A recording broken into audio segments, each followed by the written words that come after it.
नमस्ते दोस्तों, आपका हमारे YouTube चैनल में स्वागत है। और सोने और चांदी के भाव में तेजी जारी है। और क्या ये तेजी इसी तरह से जारी रहेगी और आगे भाव कैसा रह सकता है, इस पर हमारे साथ बात करने के लिए निर्मल बैंक से कुणाल शाह जी मौजूद है। कुणाल जी, आपका बहुत बहुत स्वागत। कुणाल भाई, पिछली बार हम लोगों ने चर्चा की थी तो आपने बोला था कि सोने का भाव जो है काफी तेज हो सकता है। तो अभी ये जो इजराइल और हमास का नया एंगल आया है, तो क्या ये वाला जो एंगल है और जो दूसरे भी एंगल है, अभी आप कैसे इनको एसेस कर रहे हैं? Thank you Virendra ji for inviting me. So सबसे पहले मेरा जो पर्सपेक्टिव था वो टाइम पे भी मैंने यही कहा था, gold is a strategic investment in this kind of scenario. We don't know what is going to go wrong. मुझे नहीं मालूम था कि हमास का और इसराइल के बीच में इतना बड़ा वॉर हो जाएगा और मिडिल ईस्ट रीजन डिस्टेबलाइज होने का फियर हो जाएगा। सो ऐसे कोई ना कोई रीजन, या तो इकोनॉमिक फ्रंट पे, या जियोपॉलिटिकल फ्रंट पे, या मॉनेटरी पॉलिसी के फ्रंट पे, ऐसे रीजन आते ही रहेंगे। और डिस्पाइट ऑफ बहुत ज्यादा बेरिश ट्रिगर जो गोल्ड के लिए आए थे, उसके बावजूद भी गोल्ड $1810 से आज $1980 हो गया है इन स्पैन ऑफ व्हाट 2 वीक्स। सो एक शार्प पुल बैक हमने गोल्ड में। सो गोल्ड में मंदी धीरे धीरे होती है और जो तेजी का जो दौर है वो बहुत फास्ट आ जाता है। सो बहुत सारी चीजें जो मुझे कहनी, उसमें मैं सबसे पहले जो स्टार्ट करना चाहूंगा, gold is a strategic investment. ये वर्ड सभी दर्शकों को अपने जहन में बिठा देना चाहिए। गोल्ड में $50 का मंदी ढूंढ के या $100 का मंदी ढूंढ के किसी को अवॉर्ड। सो जो भी गोल्ड में बेरिश व्यू लेता है ऐसे टाइम में, या तो उन्हें ग्लोबल फाइनेंशियल मार्केट में जो हो रहा है वो मालूम नहीं है, तो ऐसे टाइम में गोल्ड में मंदी वंदी का कोई ख्याल दिमाग में रखना नहीं चाहिए। जो भी शॉर्ट टर्म डाउनफॉल आता है गोल्ड में, वो टेम्पररी रहने वाला है। $1900 भी गिरना, $1900 तोड़ना भी मुश्किल है गोल्ड के लिए। So gold is going much higher. Geopolitical tension I think fully priced in. अभी कोई बड़ी वॉर होती है तो अलग चीज है। बाकी इसराइल का और हमास का जो चलते हुए जो गोल्ड के प्राइस में तेजी होनी चाहिए वो ऑलरेडी हो गई है।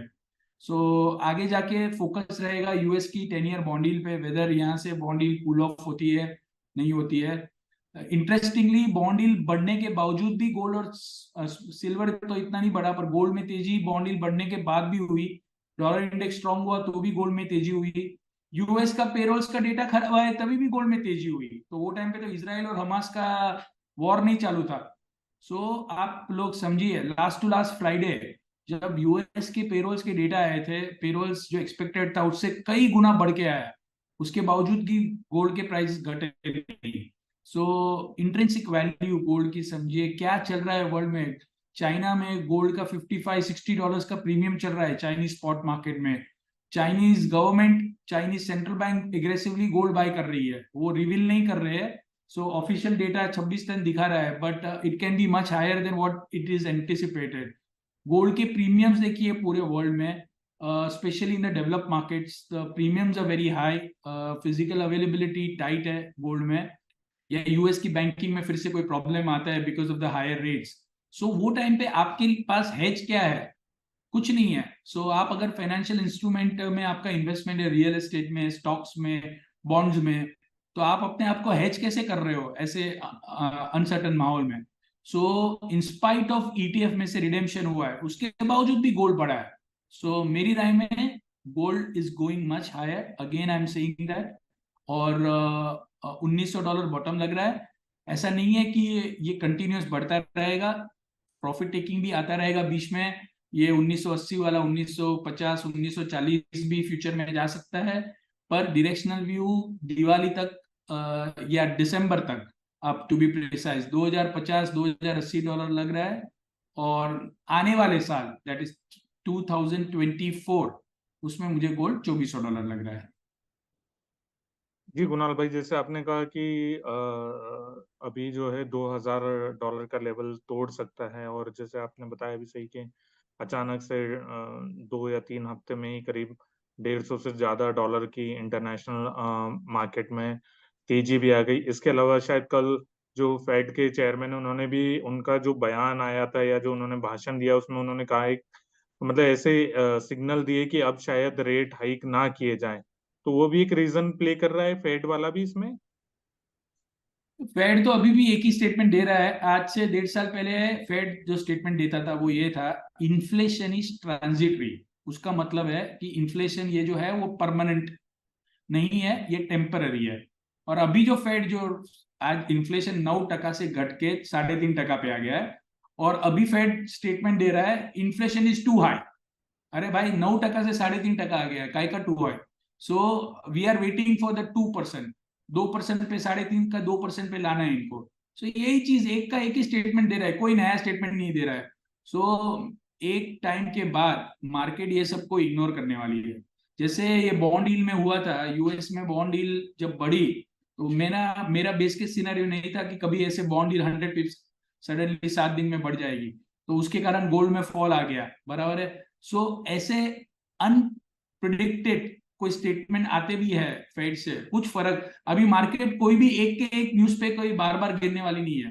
कल 3 दिन से बॉन्ड भी बढ़ रहे हैं, गोल्ड भी बढ़ रहा है। सो जरूरी नहीं है, जैसे मैंने कहा पेरोल्स का डेटा स्ट्रॉन्ग आया है, वो टाइम पे भी बॉन्ड यील्ड बढ़ा तो भी गोल्ड नहीं नीचे गया। सो कोई भी एसेट क्लास का एक फंडामेंटल क्या होता है कि बार बार एक ही न्यूज पे आप कोई एसेट क्लास को तोड़ नहीं सकते हो या खींच भी नहीं सकते हो। एक ही न्यूज पे उसका इंपैक्ट कितनी बार आएगा? आप रोज मैं बोलूंगा बॉन्ड यील्ड बढ़ रही है गोल्ड बेचो, डॉलर इंडेक्स स्ट्रॉन्ग हो रहा है गोल्ड बेचो, कुछ नहीं, ऐसे ही। ये जो पावेल साहब का जो स्टेटमेंट है उसका कोई सिग्निफिकेंस रहा नहीं है। यूएस गवर्नमेंट की जो डेट है वो $33 ट्रिलियन की डेट है, दिवालिया कंट्री हो गया है ये। सो ऐसे ऐसे ऐसे टाइम में जहां पे बॉन्ड यील्ड बढ़ती है, तो मैंने एक मैच किया था with 80 पिप्स 90 पिप्स rise in bond yield in 2 year 10 year 5 year, जितने भी बॉन्ड्स है यूएस के 30 ईयर, यूएस का डेट $600 बिलियन से बढ़ गया है। अभी ये लोग हर महीने $100 बिलियन अपनी बैलेंस शीट से कम कर रहे हैं, पर ये जो बॉन्ड डील बढ़ गई तो उनकी डेट $600 बिलियन से इमीडिएटली बढ़ गई। तो भाई अभी ये $600 बिलियन उनको जो पे करना है, बिकॉज इंटरेस्ट रेट बढ़ा है वो हिसाब से, तो वो पैसे कहां से लाएंगे? कल उठ के फिर से उनको छापना ही पड़ेगा पैसा। सो बॉन्ड यील्ड को कूल ऑफ करने के लिए इनको बॉन्ड बाय करने पड़ेगी, अगर ऐसी बॉन्ड यील्ड बढ़ती रही तो ये सब है ना, लंबा चलने वाला नहीं है। ये बॉन्ड डील भी लंबी बढ़ने वाली नहीं है। सब बोलते हैं बॉन्ड डील इतना हो जाएगा उतना हो जाएगा, कुछ नहीं होने वाला है। ये 10 20 25 पिप यहाँ से बढ़ती है तो बाद में इवेंचुअली उसमें भी सेलिंग, वो भी नीचे ही आने वाली है, बॉन्ड मार्केट में भी बाइंग ही आने वाला है। क्योंकि फाइनेंशियल कंडीशन अगर टाइट होती है तो वो भी इकोनॉमी के लिए बहुत अच्छी बात नहीं है। सो मेरी राय में कोई डरना नहीं चाहिए। छोटे मोटे करेक्शन, $50 का करेक्शन अगर आ भी गया, कोई जियोपॉलिटिकल फ्रंट पे कोई पॉजिटिव न्यूज आ गया, बस यही एक छोटा सा थ्रेट है, वो इमीडिएटली तो नहीं लग रहा है, पर जब आएगा तब देखेंगे। सो मुझे लग रहा है ऊपर में 2020-25 मार के फिर से एक बार 1970-80 भी आता है, आ सकता है $40-50 का करेक्शन। पर फ्यूचर में मैं तो बोल रहा हूँ 1900 तोड़ना डिफिकल्ट है, $1900 तो टूटना ही नहीं चाहिए अभी। और 1800 तो भूल जाना, 1800 तो आने वाला नहीं है, वो देख लिया जो आके आना था वो देख लिया। 2024 पूरा $1800 दिखेगा नहीं, ये मेरा असेसमेंट है। $1800 के भाव आपको दिखेगा ही नहीं।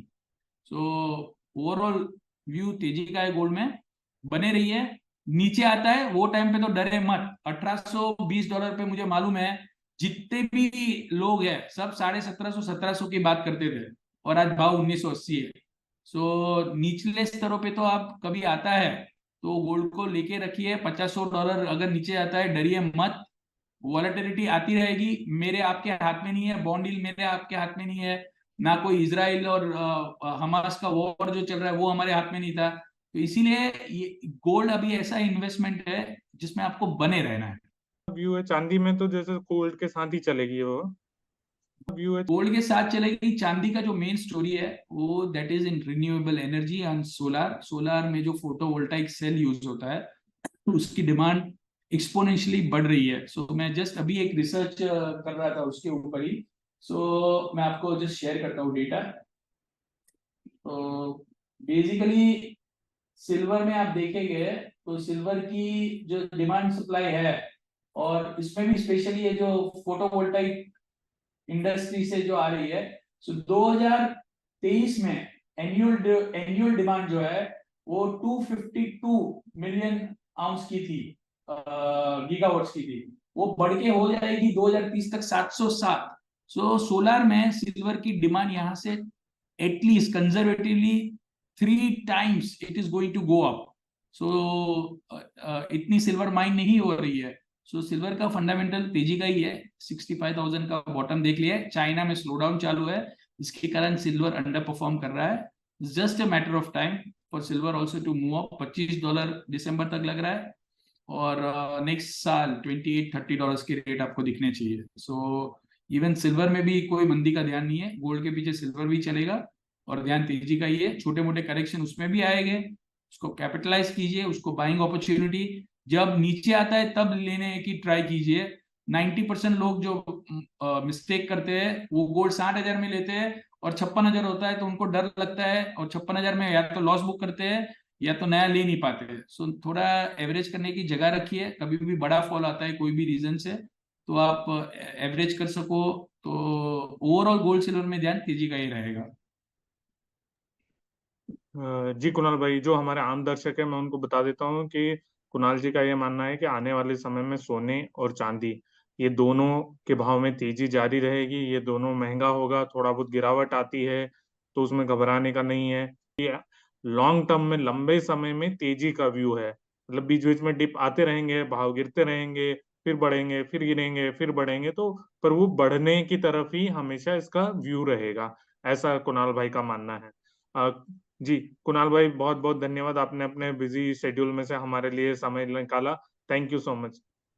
My pleasure and all the best. आपकी चैनल बहुत बढ़िया कर रही है जी और मेरी शुभकामनाएं आपको. आप जो ये एफर्ट डाल रहे हैं लोगों को एडुकेट करने का, it is a very noble course. और I wish you and your channel lots of success. Thank you so much Kunal भाई, आपके विशेष के लिए. Thank you.